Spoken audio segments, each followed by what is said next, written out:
2017ஆம் ஆண்டு நாக சைத்தன்யா திருமணம் செய்து கொண்ட நடிகை சமந்தா 2021ஆம் ஆண்டு திடீரென்று விவாகரத்து செய்வதாக அறிவித்தார். 100 கோடி கொடுக்க நாகார்ஜுனா அறிவித்த போதும் வேண்டாம் என்று நிராகரித்துவிட்டு தன்னம்பிக்கையுடன் திரும்பவும் திரைப்படங்களில் பிஸியாக நடித்துக் கொண்டிருக்கிறார். சமீபத்தில் சோபிதாவுக்கும் நாக சைத்தன்யாவுக்கும் நிச்சயதார்த்தம் நடைபெற்று பிறகு மறுபடியும் நாக சைத்தன்யா சமந்தா பிரிவுக்கான பல காரணங்கள் சொல்லப்பட்டாலும் இவர்களுடைய பிரிவுக்கு காரணம் என்டிஆர் தான் என்று அமைச்சர் கொண்டா சுரேகா கூறியது பெரும் அதிர்ச்சியை ஏற்படுத்தியுள்ளது.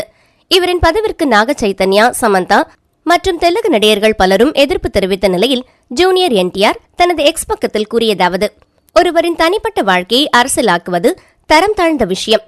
பொறுப்பான பதவியில் இருப்பவர்கள் ஒருவரின் தனிப்பட்ட முடிவுகளுக்கும் உரிமைகளுக்கும் மரியாதை கொடுக்க வேண்டும்.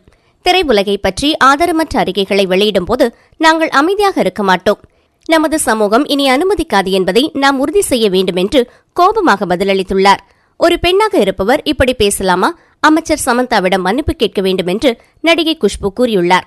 இவருக்கு எதிராக கண்டனம் அரசியல் தரப்பிலிருந்து வலுக்கவே தற்போது அமைச்சர் கொண்டா சுரேகா தனது எக்ஸலத்தில் உங்களை காயப்படுத்துவதற்காக நான் எதுவும் பேசவில்லை. என்னுடைய கருத்தால் நீங்களும் உங்கள் ரசிகர்களும் புண்பட்டிருந்தால் நிபந்தனையுமின்றி எனது வார்த்தைகளை வாபஸ் பெறுகிறேன் என்று பதிவிட்டுள்ளார்.